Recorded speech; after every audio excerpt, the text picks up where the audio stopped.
There's a time way back nilikuwa Embu. Yeah. Kuna pastor wangu mwenye alikuwa anaitwa Pastor William, the late Pastor William, alikuwa Full Gospel Churches of Kenya. Right. Alikuwa best ya mother sana, and there's a word alipatia mama yangu siku moja, akamwambia huyu kijana wako ni mclever sana ikifika mambo za shule na akona orapo sana ikifika na watu. Lakini kitu yenye tampandisha ndege na mzungushe everywhere in the world ni muziki. What does music mean to you, manze? Feeling for me, music ni gift Mungu aliniekelea, akaniambia hii ni purpose yako in life. Hata ujaribu aje kuitoroka, you'll find yourself back doing this music. Kwa sababu I even tried to do civil engineering na vitu zingine, trying to evade it. Ikanigonga kiboko. What are some of the biggest mistakes maybe ume mess up along the industry? Mismanagement ya pesa na capital yenye uko nayo. Yeah. Ni kitu mbaya sana when it comes to being an artist, kwa sababu siku fulani unaweza pata mamita ukikosa kuzisave na kuzieka na kuinvest kwa biashara yako tena na kufanya so many other different amazing moves, pesa inaishanga bro. Yeah. Kuna masiku zenye nilikuwa nimejipata manze niko na hizi hit songs zote na leo hata sina hata shilingi moja. So now you get hit songs, you're a household name. What changed for you as Bensoul? I feel like what actually really changed in the best ways ilikuwa the amount of respect and nilikuwa na receive from even other artists, right, and the media, right, and anyone mwenye anapatana na yeye. Yaani usikose kufanya kitu every day yenye na kuimprove kwa maisha yako. Right. Inaweza kuwa huwezi fanya a lot, but 1% is enough. Yeah, classmates, hapa hivi leo tuko na some soulful vibes. I am very sure mtaenjoy this particular episode. We're still filming at Longonot Place. Come check them out. Book your staycation. Waambiwa kupatia discount ya field director. And also, manze, kama uja purchase ticket ya Trinity Experience, ujue unakosa nini? December 7th. Hizo tickets zinakimbia. Grab your ticket, manze, chap chap. Tupatane huko hivyo, tufunge mwaka in style. Sivyo. Let's get to our class today, and today is a musical class, and I'm excited to uni boys nimeona aki-hustle right from the ground up, and I'm so excited ile level amefika, and I can't wait to hear the gems zenye atashare na sisi. He's a very soulful singer, songwriter. Bensoul, kofiti? Niko best kabisa, yani sisi. Shukran sana man for coming through. Kahoma tu kidogo ndo kananisumbua, lakini nilisema ya leo. Nikikansel leo sasa nitakuja lini. Unajua venye tumeingia hizi the busy months za season ya usanii, so nashukuru nimemake it for leo. First of all, shukran sana for coming through atukiwa na homa. Lakini nyinyi kazi yenu inashindanga usiku nje bwana. Si mtakuwa na homa throughout the year. Hii kwanza hii ni mimi nilijitakia, kwa sababu nilikubali tu kunyeshewa na kwa sherehe ya weekend. Ulikuwa na perform ama ulikuwa kwa crowd? Tulikuwa kwa crowd, afu zimeshika sana yenye tunasema hatutoki hapa mpaka perform. Mpaka Miss Lauren Hill perform. Hapo ndo nilikosea. Dali homa itaenda man. Kwa tu sawa. Bensoul, music, what does music mean to you, manze? I feel like music to me ni like a form of expression yenye natumianga kuspread the word yenye Mungu amenipea. Na feeling for me, music ni gift Mungu aliniekelea, akaniambia hii ni purpose yako in life. Hata ujaribu aje kuitoroka, you'll find yourself back doing this music. Kwa sababu I even tried to do civil engineering na vitu zingine, trying to evade it.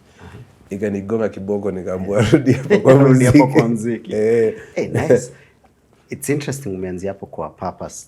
Kuna kwangana an interesting saying inasemanga there are two very important days in a man's life. Ile siku alizaliwa. The second most important day ni ile siku una discover your purpose yake.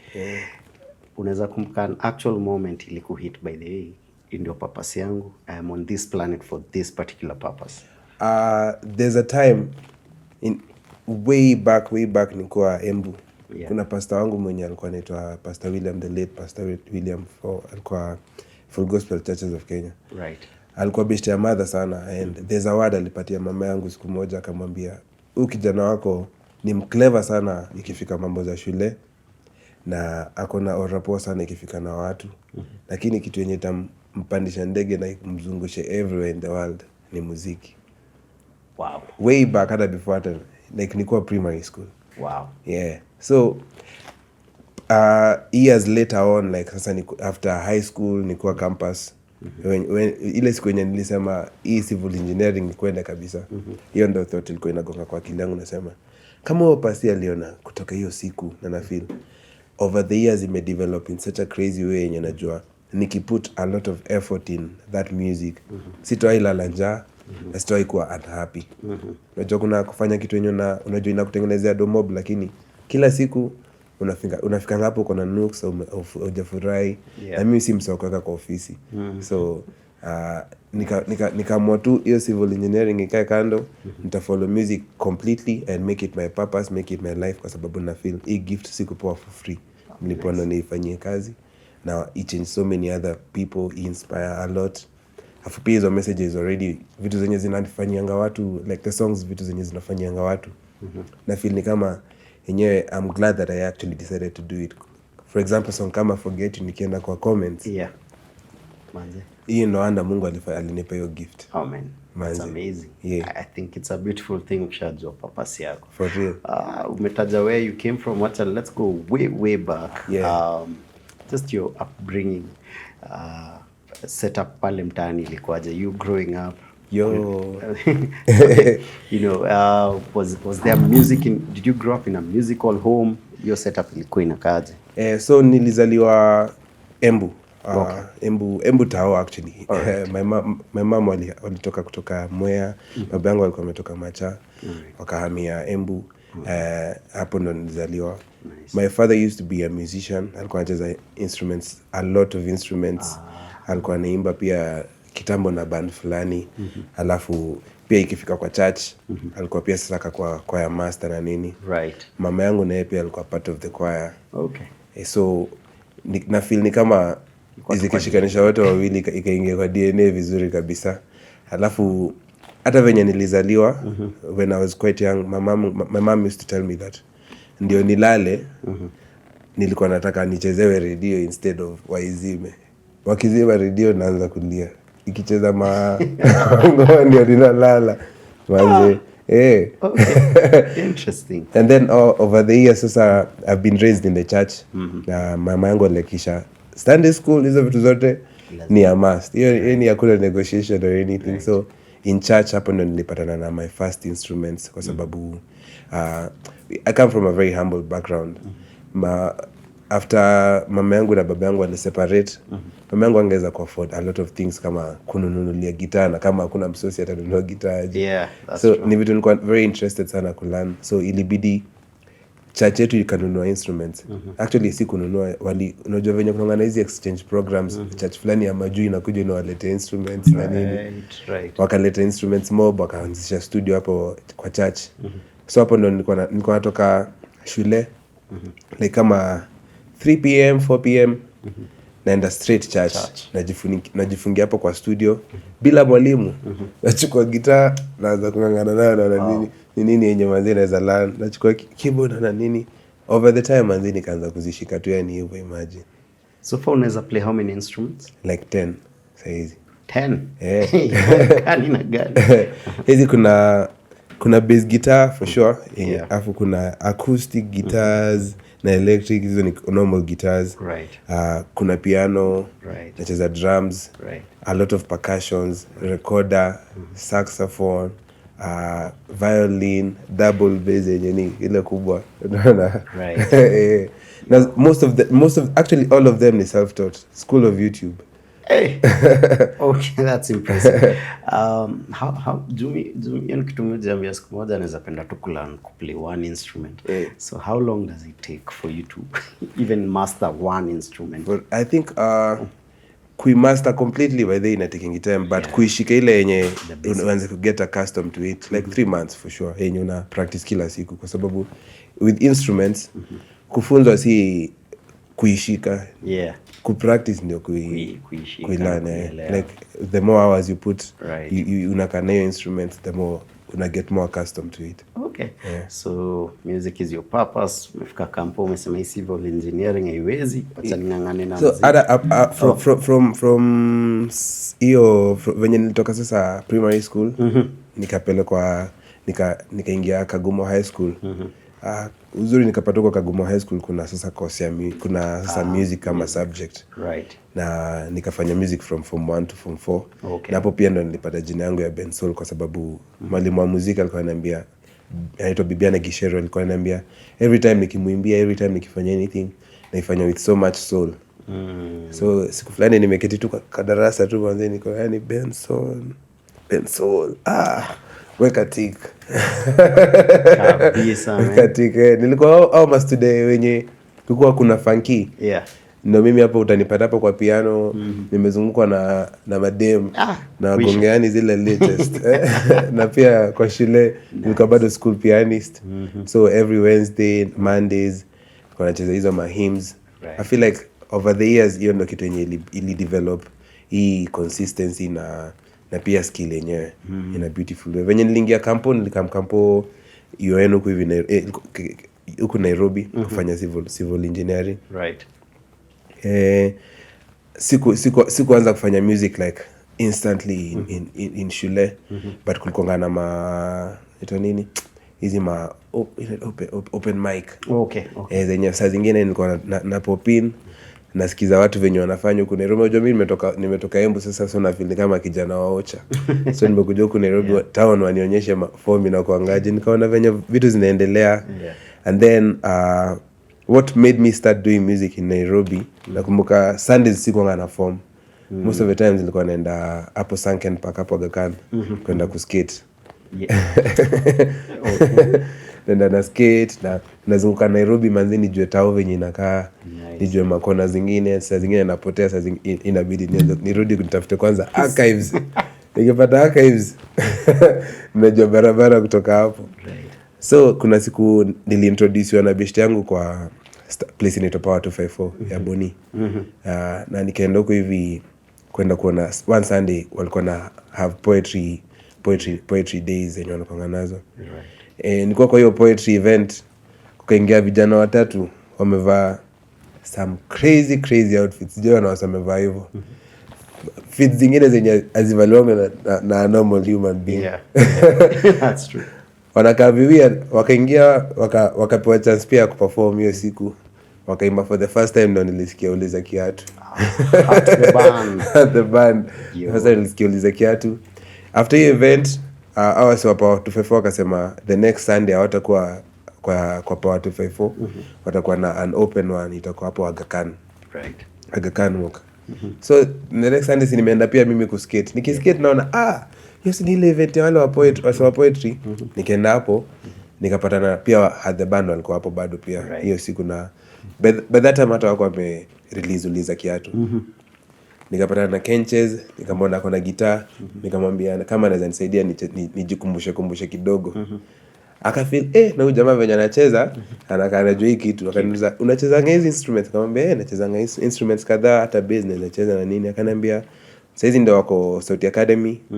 Wako about ku graduate from Sauti Academy, so wako na an end of year concert. Tunza kama naweza tamani kucheza na wao for year end of year concert kama bass player wao. So wakani invite for their rehearsals na nini. Nikakuja rehearsals. By that time hata sikuwa najua kucheza hiyo bass vipoa. Kenda hiyo bass yenye nilipata hapo ni kujiamini. Ndio nikala nayo. Hiyo ni ukipoa hiyo kitu unajaribu kubali tu. Nikaenda nikajaribu nikangangana nayo. Tukakuwa marafiki sana, yani ile in a crazy beautiful way. Yenye tukacheza hiyo show ya Sauti Academy. Alafu kuna siku tuliinvitiwa 10th year anniversary ya Julie Gishuru. Yes. Yo hapo kwanza ndo nililipa the first time nimeshailipa pesa from music. That was my next question. The very first time uli earn dough from music ilikuwa how much? Na ulidu nini nayo? Hiyo siku sasa najua sasa after sasa nimepatana na wao, tumecheza hizo Sauti Academy na nini. Ikafika point nikafeel every time naenda class ya civil engineering, niko kwa class niangalia hata simu naona wasao kwa rehearsals, na feel niko nimejaa mbaya. Nikienda rehearsals niende gigs na nini, nikirudi class napata kwani mwalimu ameanza kufunza kitu kingine yenye sijaiona. Kila kitu imekupita. Nikaona sasa hizi nazo nikiamua kuzibalance zitanichenga. Nikajiuliza nini napenda more, nikaamua kwenda for muziki more. So wenye sasa nimeamua kumove na had the band kabisa. Nikahama kwenye nilikuwa nakaa. Firstly venye nilingia Nairobi nilikuwa naishi place nyingine inaitwa Landmawe manze. Naijua man. Nimekuliwa na kunguni hizo place manze. Vibaya sana. Na bado nilikuwa naleta madem. Anakuja anakuliwa lakini si mimi namkula, anakuliwa na kunguni ndio okay. We sip soda. So nikahama Landmawe. Nikaenda kuishi na maboys wangu Kayole. Okay. So sasa katikati hizo sasa mashow zenye tulikuwa nafanya sasa tuliinvitiwa for show ya Julie Gishuru. Hapo ndo tulianza actually to make money on my end. Right. Ilikuwa anniversary ya 10th anniversary ya marriage yake. Ilikuwa imeinvitwa wase wa big. Hiyo ndo hata the first time niliona mtu kama Ruto. Na yani ilikuwa na wase wengi yani, na sisi tumevaa zile outfits zenye nilikusho hizo. Ndio tulikuwa tumezidunga. Right. Tumefika huko vijana wa Kayole tulikujua nyumbani na Range Rover, ile tujoipanda Range Rover. Hiyo ndio mara ya kwanza tumepanda Range Rover. Tumeingishwa kwa hiyo event, ilikuwa Sovereign Suits. The first time nimeshaisikia the word open bar. Oi, vijana wa Kayole. Mliweza perform. Yo.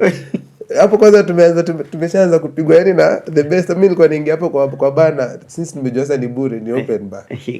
Naangalia hapo kwa juu naona ni gani yenye sijai manzi hata onja. Imagine siko nimeonja kitu kama Baileys hiyo time. Naambia niweke hiyo.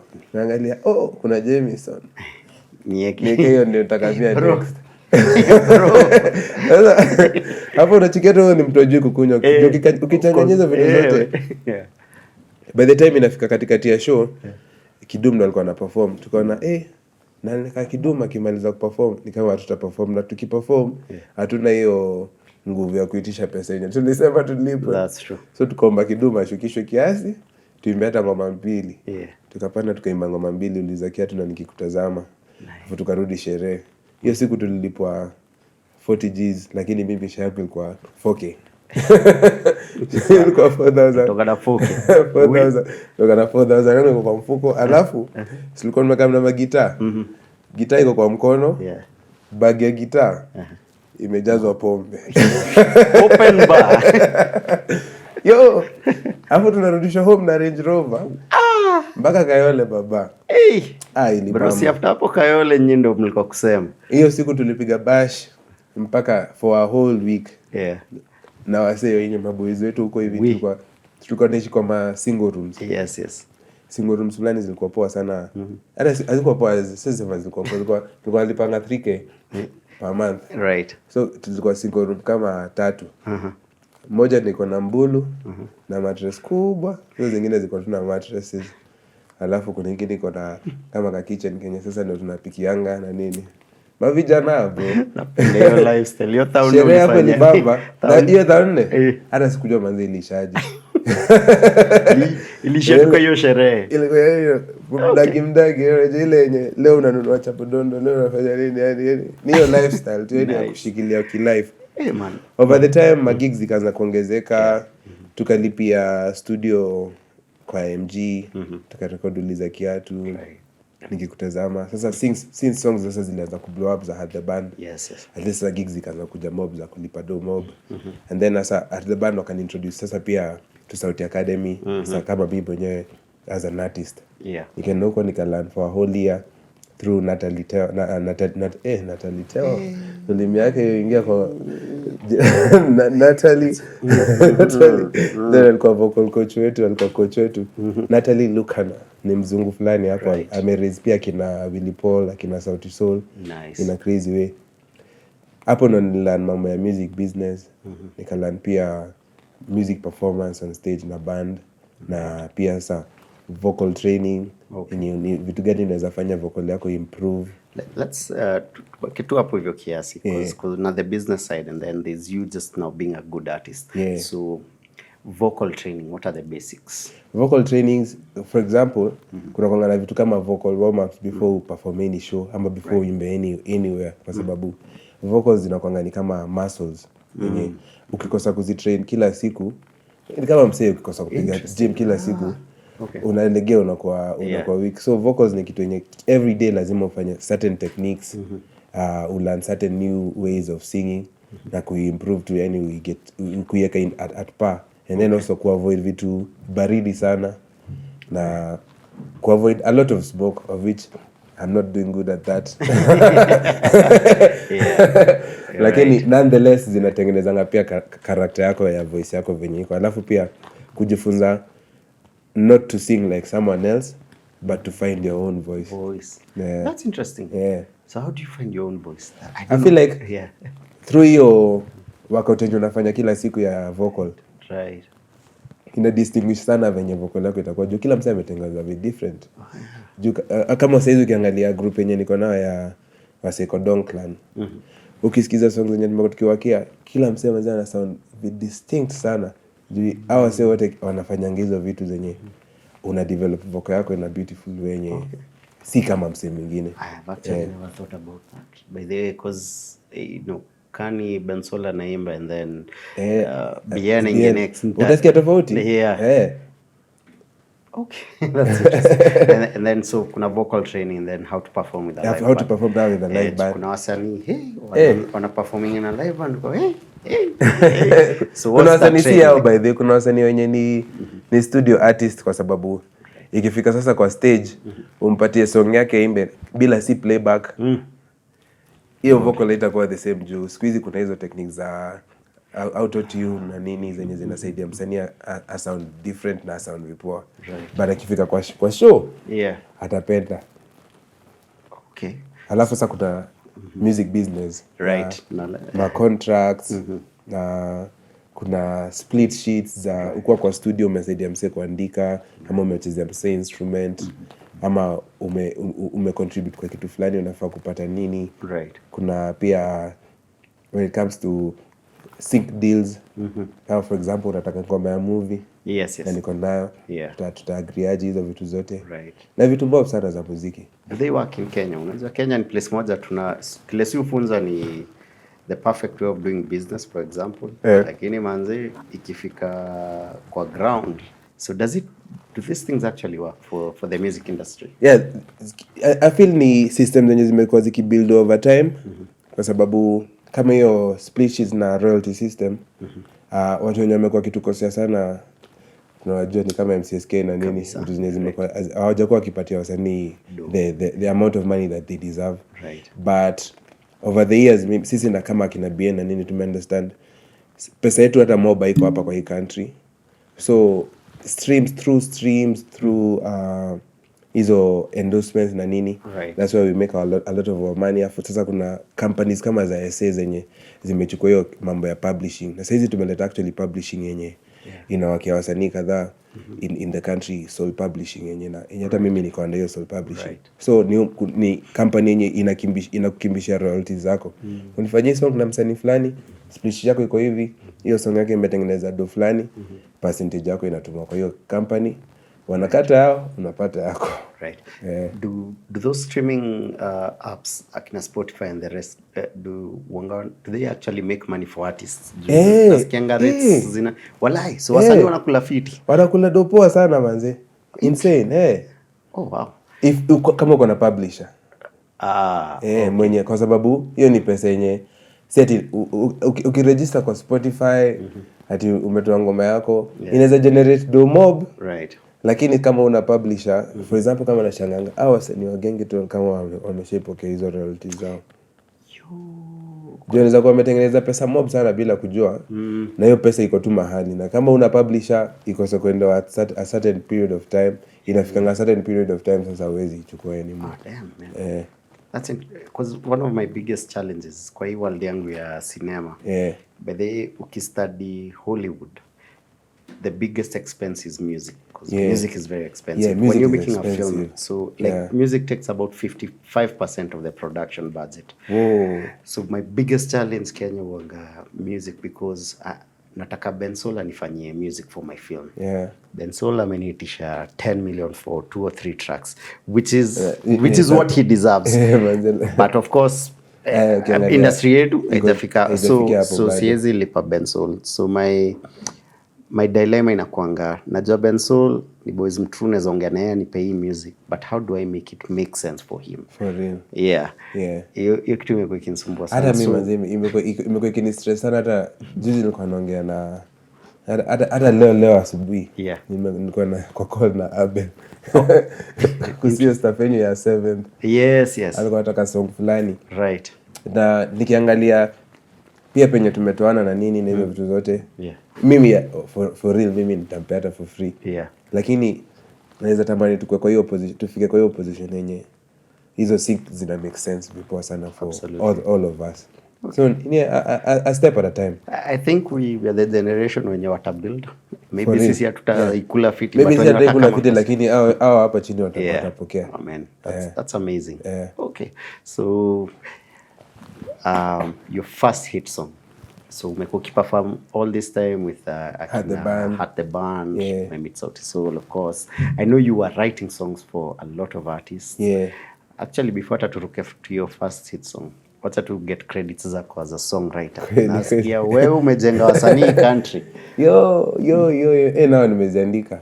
Yeah. Nilikuwa na Had the Band, nilipatana na Sedo. Na in a bunch of different kind of producers and stuff.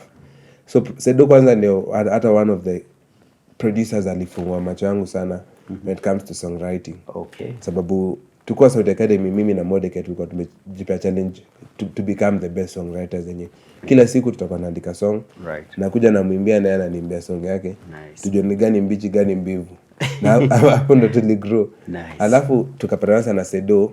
Now we started like doing it intentionally yenye Sedo anatuambia niko na hii idea, tunataka msanii fulani akuje ndo aifanye. So hapo ndo tulipatia siku fulani ngoma Bensoul. Hapo ndo tulipatia telenovela Tukidum. Hapo ndo pia El Shaddai ilitengenezwa ikakuwa ya Had the Band. And then over the time pia through Had the Band bado ndo nilipatana na bro ya Polycarp, Tomo Lango. Tomo Lango akanipeleka kwa studio ya Polycarp tufanye stuff fulani ya Jamhuri Jam Sessions. Right. And from there on, that's when nilipatana na Polycarp. Wakasikia song yangu, wakakuwa marafiki zangu yenye wanani invite intentionally to their studio sessions. Right. Wakaanza kuja for shows zangu. Over the time nikaanza sasa pia sasa kwa sessions zao zenye uko kwa session hata ukicontribute hata line 2 line 3 uko kwa split sheet ndani. Wow. Na ikadevelop over in a crazy way yenye songs mob zimepitia kwa mikono zetu. So nimeandikia hata hiyo song ya Banabu yenye yenye ilifanya tushinde Grammy. Tulikuwa tumeifanya as a song yenye nitafanya mimi na Savara. Siku fulani tuko studio ya Savara tu tuna jam kama 2017 back huko hivi. Tukatengeneza song ikabaki kwa mashine ya Savara for time flies. Ikabaki kwa mashine ya Savara for kama 3 years. Siku yenye Banabu alikam kuperform Trip Social. Wali have session kwa studio ya Savara. Wakangangana kutafuta songs mob zenye wanaweza wakia. Sijui maybe wali work for ideas hiyo siku lakini venye Banabu alisikia ngoma yenye nilikuwa nifanya na Savara, aliimba parts zangu zote. All the words zenye amepiga hizo zilikuwa words zangu. Wow. Nikasema yani ya Mungu ni man, that's huge, man. That's a Grammy. Yeah. Wow. So these days I've been doing it like very intentionally.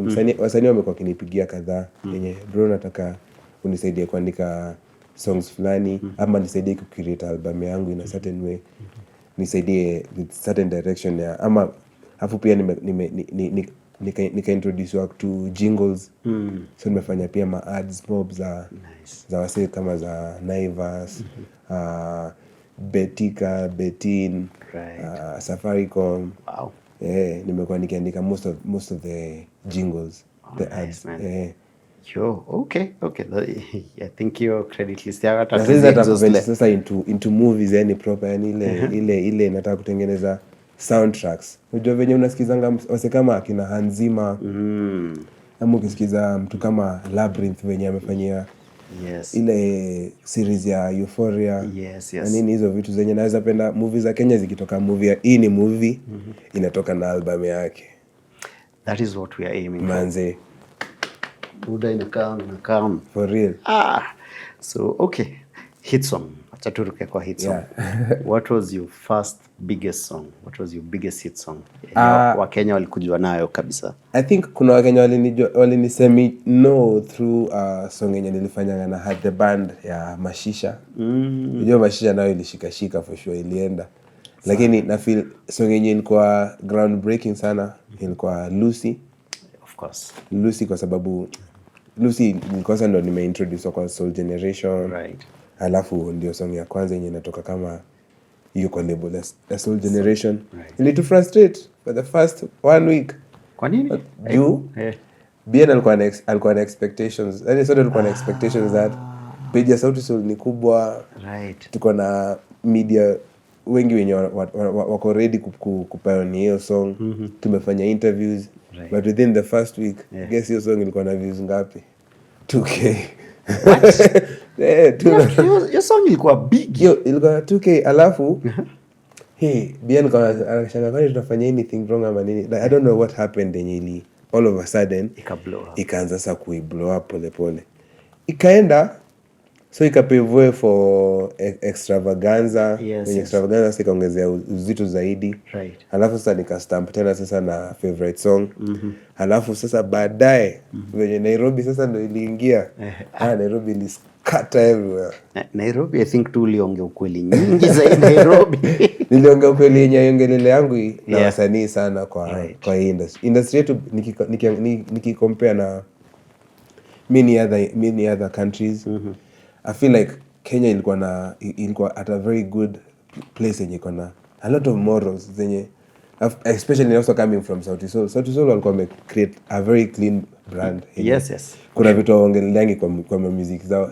Before ninge Soul Generation, sijui sikia wakiimbia hata weed.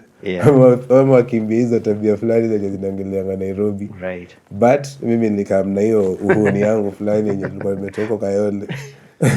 Nileto Kayole tu kwa label. Nikasema kama ni ngwai nitaimbia.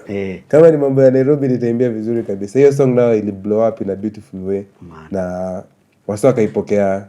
Kuna wengine walipokea, lakini unajua criticism and PR iko hata poa au iko mbaya bado inaenda. And I feel from there on kumetokea a crazy generation yenye hawaogopi kusema vitu zenye ni za ukweli. That's true. That is true. Hawaogopi kusema vitu za ukweli. Dope stuff. So now you get hit songs, you're a household name. What changed for you as Bensoul? Because in kitu umekuwa ukichase for years and years, finally imefika. What do you feel like manze something changed after that? I feel like what actually really changed in the best ways ilikuwa the amount of respect yenye nilikuwa na receive from even other artists, and the media, and anyone mwenye napatana naye. Kitambo nakumbuka nimeinteract na most of the artists. Kama kulikuwa in 2017 kulikuwa na Safaricom Live yenye walikuwa na take different shows from, and like wana curate show kubwa. Wanaipiga Nairobi, wanaipiga Nakuru, wanaipiga Mombasa, wanaipiga Eldoret. Wanapeleka wanaifanya ni big magnitudes with like the household names wa Kenya. Right. So nakumbuka kuna time walikuwa wametupea kazi ya performance coach mimi na Mordecai. Hiyo time mimi si msanii jaanza kuimba ati kutoa songs zangu mimi mwenyewe. Right. Lakini Mordecai at least alikuwa ametoa songs zake za Had the Band na nini, but walikuwa wanajua tuko amazing tumetrainiwa vipo in terms of performance na tunaweza inspire wasanii wa bigi ikifika kwa hizo mashow za hizo big stages. So nakumbuka nikipatana na wasanii kadhaa wenye at your time kuna wengi of them walikuwa wanasema wewe huwezi ni advice. Nisaidia na band lakini wacha hiyo mambo ya performance niachie. Wow. Sasa hizi they play. Imagine niko na kitu fulani nina curate, unaona unaweza nisaidia kuifikiriaje in a better way. Right. Sasa hizi wameona the amount of value yenye niko nayo kwa ikifika kwa industry na ikifika kwa muziki, kwa sababu nao ikifika muziki nao najua mess na emotions za fans in a crazy way. For sure. Najua hii song msee akisikiza itafanya afilaje. Juu tumeifanya over and over again so many times. Wow. Okay. So I'm an artist. So hiyo heshima, alafu pia unajua most of the time tulikuwa naifanya bila hatuna pesa yenye kumove ilikuwa shida. Nakumbuka kuna time hata tulikuwa natembea kutoka Kayole mpaka Kariobangi kwenda kupiga rehearsals. Tumeshatembea hata kutoka Nairobi, kutoka Kayole mpaka Tao. Tulikuwa napata nanga hapa Kenya National Theatre hapa tu nyuma. Tuna jam, tunafanya nini? Kidogo yenye unapata unaweza pata fare hiyo siku ama ukose fare uende udandia matatu useme manze leo hata sikidi chini na nashika tu chuma manze mnisamee bora nifike home manze. Hizi pesa imechange. Any story ni different for sure. I'm not working for like for my meal yenye kwa hapo ya hiyo siku na wakia for the later generation. Okay. Yeah. What was your experience under Soul Generation? First of all, your deal ilikuwaje because it put you out in the limelight. But I know right now you're not in Soul Generation. In Soul Generation, so after nimeanza kwa like after tumekuwa marafiki, nimeanza kwenda sessions zao, tumelock tu ile yani kubeshte. Na kumbuka tulianza conversation na kina BN ya wanafeel wanataka kuanza label na wanatamani certain kind of artists. Na nakumbuka then management yao ilikuwa inataka wasanii wenye wanaimba mambo za kizungu sana, wanaimba yani design fulani, yani for example kama type kama ya Kampmula kind of music. Right. But BN alikuwa na different idea. Anataka wasanii wenye unaweza sema hii ni copy ya Sauti Sol design fulani. Right. Na since mimi nilikuwa very ready ikifika kwa yani hakuna vitu mob wangenifanyia in terms of kunifunza nikuwe msanii. Nilikuwa already niko na aura, kuandika naandika, kuproduce na produce, muziki najua kuifanya vipoa. Tukasema they didn't have like the crazy infrastructure already yenye iko set kuanza hiyo label, but pressure nayo ilikuwa kubwa kutoka kwa wasee wengi kwa sababu watu walikuwa wanashinda. Hapo ndio kulikuwa na conversation ya mbona Kenya kunanga ma label kubwa zenye mbona wasanii kama Sauti Sol mentor wasanii ati hawezi anza label. Bila akasema sasa since hiyo kelele yote imekuwa mob tupige kazi sasa. So tukaanza Soul Generation. Walinipea deal poa sana yenye any mpaka wa leo naweza sema the reason yenye nilika all that time kama 5 years throughout Soul Generation ni juu na feel contract yangu ilikuwa very poa sana. Ilikuwa poa, haikuwa inani restrict na vitu mob. Alafu pia when it comes to the masters zenye tuna own na Sauti Sol, si masters zenye walikuwa na own wote pekee, alafu mimi sina chochote. Nilikuwa pia na percentages poa. Na pia kuko under BN, unajua under Sauti Sol venye ni kitu poa kwa sababu walikuwa wametengeneza brand yenye ni lasting sana. Yenye endorsements zilikam, anything nikitaka yani support ya media ni easy for them to call in the favors. So Soul Generation wamenifanyia a lot.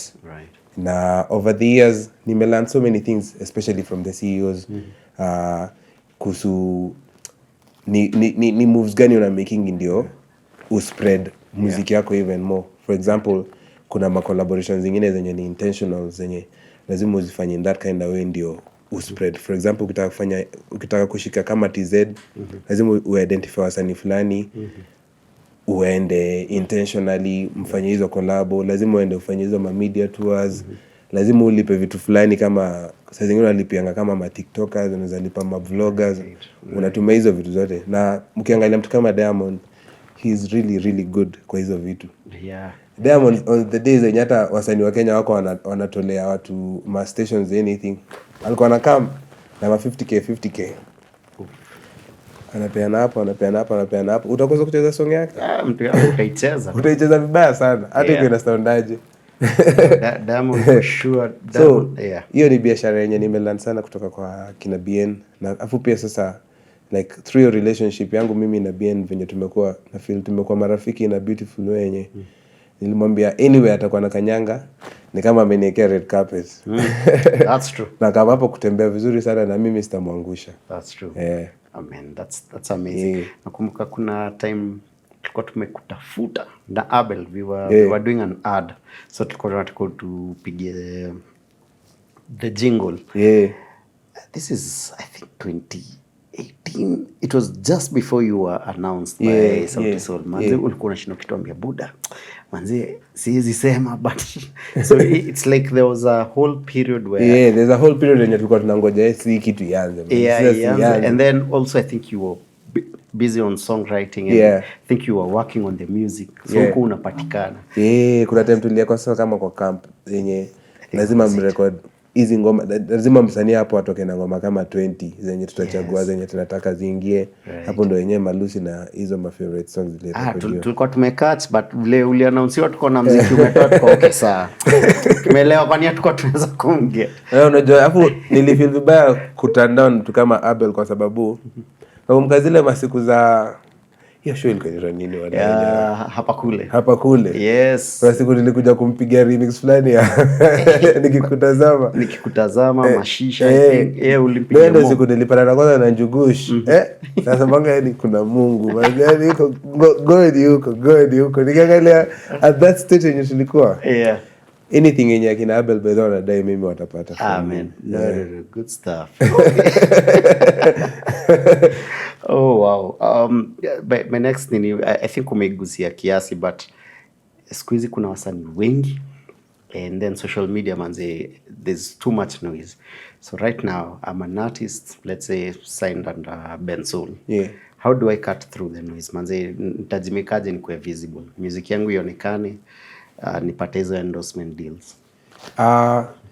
First of all, na feel hata pia kwa ile label yenye nilikuwa kenye linifunza ni hata uko kwa label, the biggest label aje. Yeah. Kama wewe mwenyewe upigi job yako ile ya plan maisha yako venye pole. Yeah. Plan maisha yako venye unataka.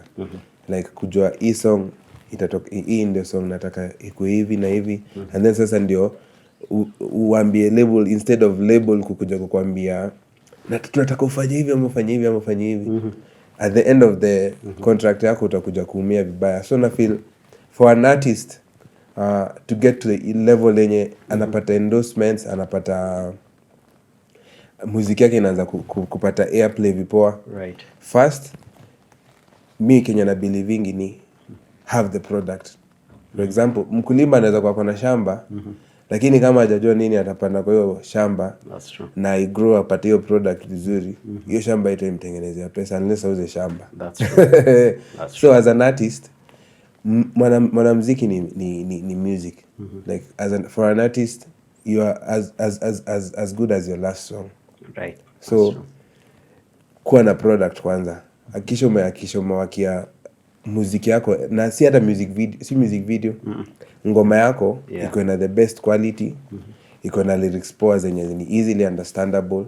Iko na story yenye ina evoke emotions, inaguza emotions in a certain kind of. Those are the ingredients for a good song. Na si lazima iko emotions that is sad. Unajua sasa ukisema jina emotions inapeleka kudhani vitu sad. Emotions ni mingi. Song inafanya msee akwe happy. Song inafanya msee aache kufanya kitu fulani kwanza asikize. Ama song inatuliza mtu masaa zenye ako na anxiety. Inafanya unasikia tu uko sawa hata iko ama song yenye inafanya ulie.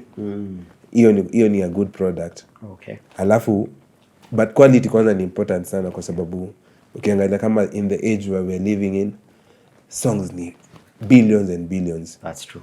So song yako iko kwa playlist, kama song yako iko chini kuliko, for example kama mimi ningekuwa na songs zenye ziko hazina quality poa kuliko songs kama za kina Burna Boy ya kina nani, zikeko kwa playlist pamoja, msana sikizanga once, ile siku yenye utaona song yako inaanza kuskipiwa, inaanza kushuka chini from the playlist, later on inashuka inapotea kabisa. But quality sustaining for a minute. Right. Then amazing melodies kwa sababu we live in an age where si kila mtu ana understand Kiswahili, but na pia wewe understand Kinaija yenyewe na imbango, but kuna songs zingine za Kinaija na hata ujui nasemanga nini. Lakini unajipata na mazio song unaimba na ujui nasemanga nini. Hiyo melody inakuguza mahali. And then after that sasa kama umeshapata hiyo song yenyewe ni strong. Sasa wakia strategy sasa hata za visualizer ama music video, and then now kutoka hapo sasa usidhani kazi ndio imeisha. Sasa kuna kazi sasa ndio imeanza sasa yenye the main work, marketing. Right. Juku market now sasa ni kazi mob. Kama ukiangalia sasa hii album yenye nilitoa previously, hiyo song kama Extra Pressure. Yes. Watu wanadhani ili blow up just because ni mimi na BN or anything. Well, kuna hiyo aspect. Yeah. But by the time song ilikuwa inatoka on YouTube hiyo siku, kulikuwa na challenge ya TikTok ilikuwa already imeshaanza. Na si challenge yenye mimi nimeanza, ni challenge nimelipia ndio it happen. Right. Yenye ilikuwa imepostiwa na kama 80 videos already ziko online, wasa wana dance a certain challenge na nini.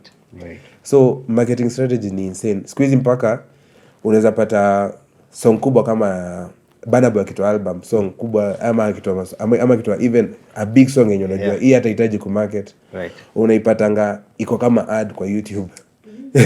Nitamention malizia. That's true. Iko kama ad kwa YouTube kwa sababu even hiyo kidogo yenye unadhani hiyo song unadhani ni big sana ati hitaji kumarketiwa, inahitaji kumarketiwa. Uko na kitu poa na uko nao hapo home. Yeah. Na uipigie makelele watu wajue uko nayo, uko na kitu poa. That's true. Itabaki kitu poa kwa wako yenye iko hapo home. I think siusikia more about the Nigerian industry. So two facts ziliniambia okay, yenyewe by there's artists, Kenyan artists, tunafaa kutake history ya marketing serious. For real. The first one was label ya kina Don Jazzy. So ours ya kina Ruga, kina nani, I think nilisoma this year alone, the first quarter Q1, they spent over 43 million Kenya shillings marketing 3 songs. Yeah. And that is outside of Nigeria. Man, hata ukiangalia for example kama hii season hii time yenye Rema amekuwa huku. Yes. Kuna wengine walifly in. Hawajabukiwa at all na anyone.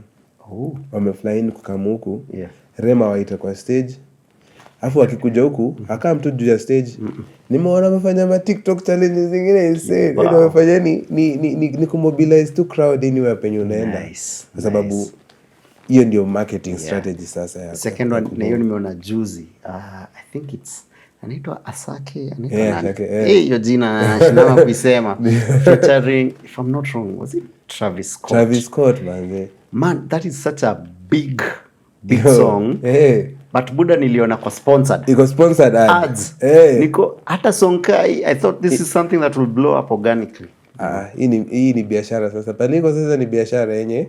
After na uzuri kama siku hizi with the latest data yenye uko nayo unaweza angalia ni place gani watu wananisikizanga sana, ni places gani nataka kuhit na hii song. Una run ads huko hivi kwa sababu unajua uko na product poa sasa msee akiclick aone na hii ni ngoma gani? Hiyo zinakuletea doi nini kenda wewe. So na feel wa Kenya tumekuwa tukikosa sana ni hiyo first of all kumarket songs zetu vipoa na pia kukosa ile support yenye for example Bien ana perform kama London, akona show London, akona venue yenye ana perform wase kama 2K. Na mimi najua hata ni amue kwenda London saa hizi sitapata crowd ya wase 2K. But niko na chance ya kupigia Ben nimwambie nimeona kuna show London. Na dai ni come manzi, hata usilipie chochote na dai ni come, but wewe ni put on nikuje nipige na kwa sababu unajua nikikam nipige hiyo the next one itakuwa yangu. That's true. So na feel wa Kenya wanakosa as artist wa Kenya wanakosa hiyo kitu ya kujituma kwa hizo places zenye. Nikiona kama Nyasha na perform place yani na hawezi kataa kushika usema na kama ukimwambia bro manzi nilishakuja niko London ama niko States bana niko hapo fungua mlango hapo hiyo manzi fungua mlango tupige mambo hawezi kataa. Ukiingia kwa hizo show zote za wanaija wanakonga watu wamejazana hapo. Ukiona mmoja wao akipata show ya Afro Nation watu wanajilipia tikiti kuingia huko, mwingine akipata watu wanajilipia tikiti ya kwenda huko. Na feel these days watu wako wengi wanataka kusponsor hizi vitu na watu wako na do. Na feel Kenya baadhi watu wako na pesa, nikiangalia zile magari zenye napata nazo huko nje na shanga mnisaidia hata mimi nioshe tafadhali. Bana kusaidia hata muoshe na sinema basi. Ndio sasa nitumia hata 200k nitalala mahali nitatafuta visa nitafanya nini, lakini nihakikisha nimeenda kwa hiyo show ya BN nipate na connection. Mimi nilijituma. Kuna show fulani BN alikuwa nao London ni kwa nini I think the beginning of the year. Yes, alikuwa he was on a tour. Nikaona hiyo tu ya BN nimehata places kadhaa but niko na chance ya kwenda London. Nikaenda hiyo show yake nikaperform na yeye. Hiyo siku nilipatana na wase wengi kama kina DJ Edu, Prestige. Wenye waliniput on kwa interviews za BBC. Nikapatana na jamaa mwingine anaitwa Brian mwenye ana organize show zangu za huko London. This November hiyo venue yenye Biana na perform aliperform nikaenda kumjoin. Niko na show hapo yangu kabisa man. Manze Nice. So hizo strategies ndo zenye I feel most of our artists wanadhani kutoa ngoma ni iko sawa na aende afanye interviews kiasi hapa hivi imekwisha, lakini hizo strategies zenye hao wanajua wamefanya over the years ndo zinawafanya wana create a lot of money. That's true. Na sisi nakwambia ni pesa tu ndio inatukosea, talent nayo tuko nayo. That's true. Talent For sure. Yeah. I think once in a while hata hizo ngoma za Naija juu saa zingine huwa andika lyrics. Kenyan songwriters. Manze, yani tunaandika vitu zaidi unashanga hii nayo iliandikwaje. Manze. But tutafika. For real. Ni milestones gani ushai hit manze and you're so proud of them as a musician? Ama I don't know, awards umewin. Of course najua Grammy iko huko juu. Hiyo Grammy iko huko juu manze, kwa sababu hiyo kwanza sikuwa na expect, ni Mungu manze aliekelea. Nikasema yani hiyo ni the power tu ya kujituma tu kwa hizi vitu, kwa sababu being at the right place at the right time in a culminate to those different positions in hizi kwa. Sasa naweza sema my biggest achievement yenye nime manage na nimefurahi sana kutakolio hiyo milestone ni kupata hiyo kampani yangu sasa Sudanation. That's big. Right. Sasa at least sasa najua na run vitu zangu kama CEO. Niko na managers wangu wawili, mmoja wa bookings na mmoja sasa mwenye ana run hizo vitu zangu zote za ma meetings, my endorsements na nini, na kuhakikisha niko anywhere penye nahitajika. Right. Alafu pia sasa ime-provide so many other people like unajua auto ukipata 10k ukipata 15k hapa na pale, na imejenga maboys wangu wengi sasa, kwa sababu hiyo Sudanation iko na mpaka festival yangu yenye na happening kila mwaka. Nice. The Land of Suda Festival, lakini nataka kuibadilisha Ethiopia hiyo Sudanation. Nice. Yenye ukiingia unapata ni kama a whole city, kuna a whole currency yenye inaranio hiyo event. Alafu ina employ my youth manze kwa hiyo stuff. Aba feeling hiyo nation itakuwa ma smoke machine nyingi. Huko ndani ni legal.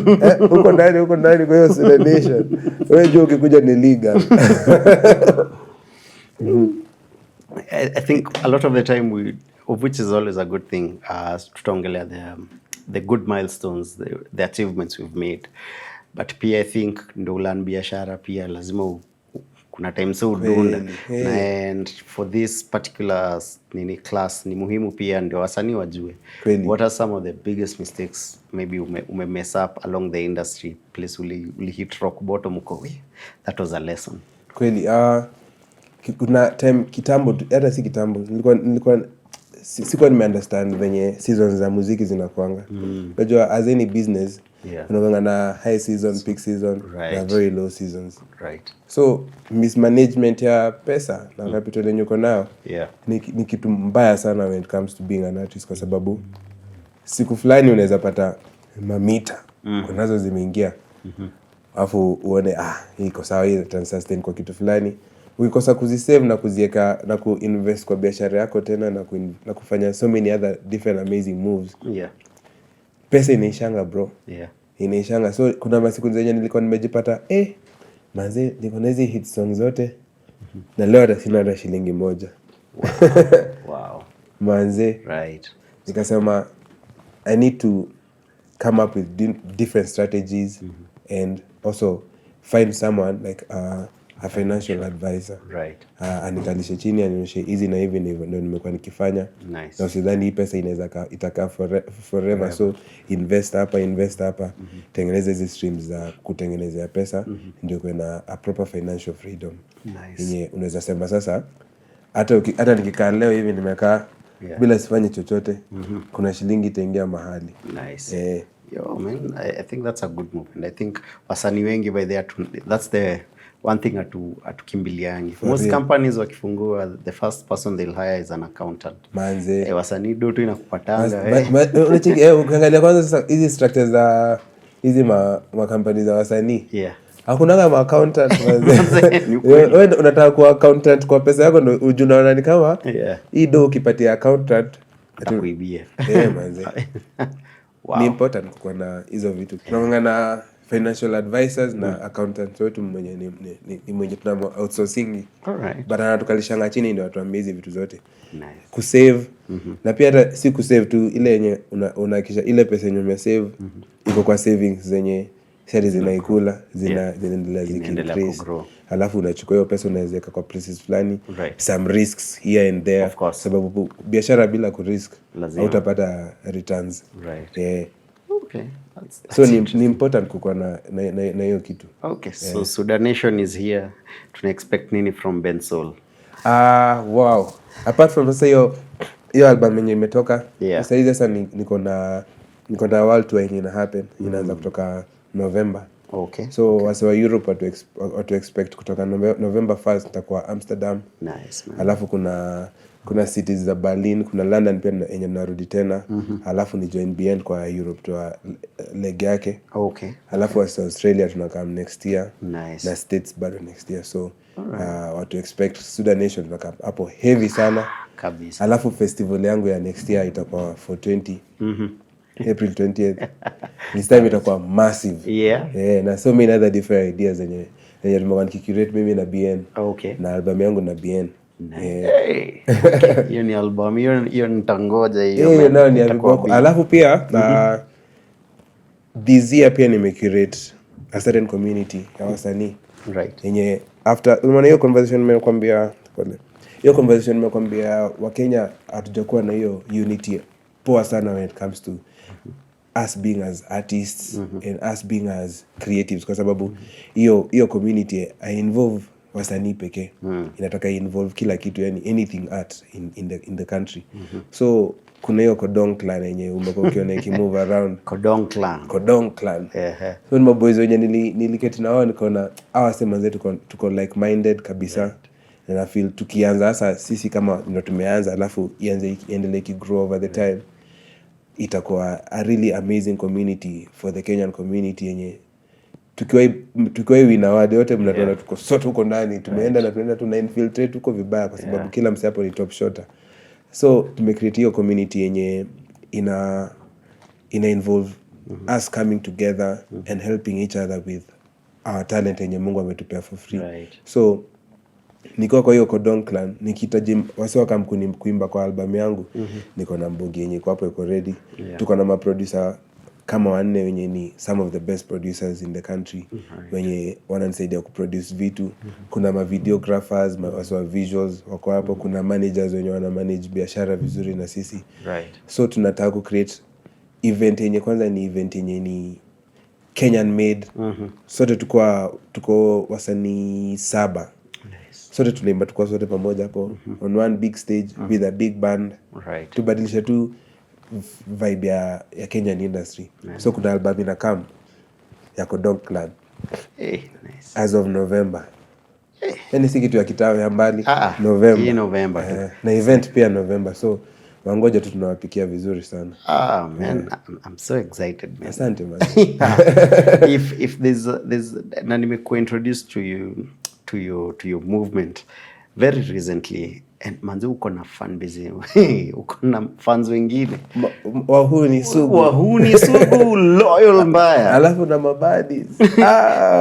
Ndapo ni explain unawagetaje juu mtu yangu uko na badis, uko na wahuni, nashinda watu wawili upatanaje. Na feel Kenya hata tulikuwa tunaongea na BN ukimbia madem naimbie like a certain generation kwanza ya wazazi yenye wanafiliki acha nibariki ule kijana wangu. Madem attract maboy. That is true. Wazazi nao wata attract blessings.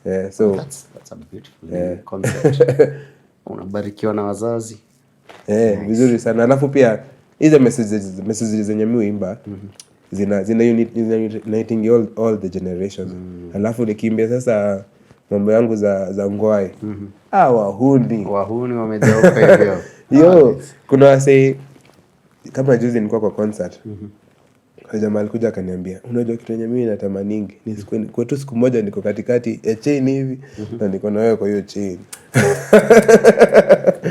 Don't say, I think ndio hivyo. Umemjenga siku yake. Bro, Nimwambia hapo right. on site twende kazi. Buda, what's your stranger than fiction story manze? Inakatu yani kuna story mob, kuna places mob umepitia manze ukatokea. Na feeling kama nimeishi maisha mob. Manze.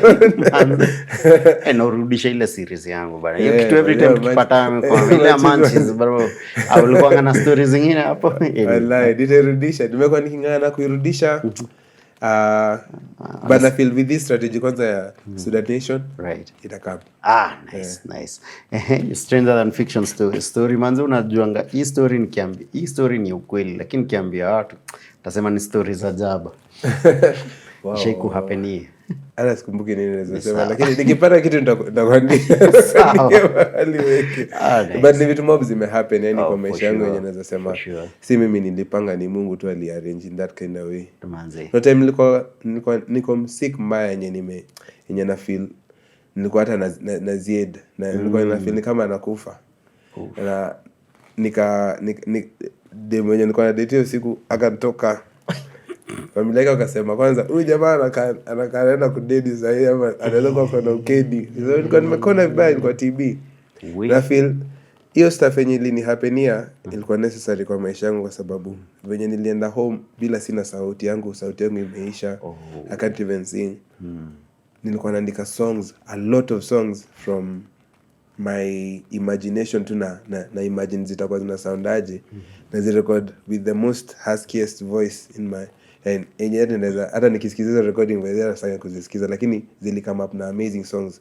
Ilinifunza kitu fulani ya kuandika from my subconscious yenye siku hizi hata nikiandika kwa studio sipendi kuandika na loud music, nataka iko mbali. Sasa akili yangu inafikiria sasa perspectives ina move, maisha yenyewe ina move, naangalia nini ina happen, na feel napatanga more pure words from that. Na si ni kitu najaribu ku-explain ya msanii sielewa. I think that's a beautiful story, and I think one day ukitell story yako ama before you launch a project, launch hizo tracks hizo zenye record ukiwa msik. I think 50 Cent aliride wave ka hiyo na vocals zake. Kuna some really painful songs kwanza zenye nilikuwa nimeandikia mother before pass, zenye nazo lazima nitazitoa tu like one day. Ni songs zenye hata sijui kama nitakuwa naweza kuziperform, lakini zita see the light of day. Man, share your story. Tuko hapa, we are huge fans. Tutakuwa hapa hivi tunazingojea. Masimu zetu tutaendelea kupiga mtu yangu. Alafu pia tunaweza keti chini tupige sasa biography moja noma sana ya msanii. Why not? Alafu mimi just know any day anytime utanikujia na any project. Right. We'll find a way. Absolutely. I love that. As we close off, kuna ile one mantra that you keep telling yourself kila siku, ile line ujiambia ndio unatoka unaenda kuhustle. Mimi najiambianga 1% every day. 1% every day. Hata yani usikose kufanya kitu every day yenye na kuimprove kwa maisha yako. Right. Inaweza kuwa huwezi fanya a lot, but 1% is enough. Wow. Every day. 1% every day. I think that's a beautiful place to end this class. I hope you've enjoyed our lecturer for the day. Niliwaambia leo itaweza. Leo itashika man. Manze, we're still filming at Longonot Place. Come book them for your staycation. Place moja amazing. Keep engaging with us pale hivyo kwa comments, kwa socials pia. Grab your tickets for the Trinity experience manze. Unasikia already tunaongea na kina Bensoul, so manze itakuwa experience moja wagwan, so please usipitwe na tikiti. And until next time.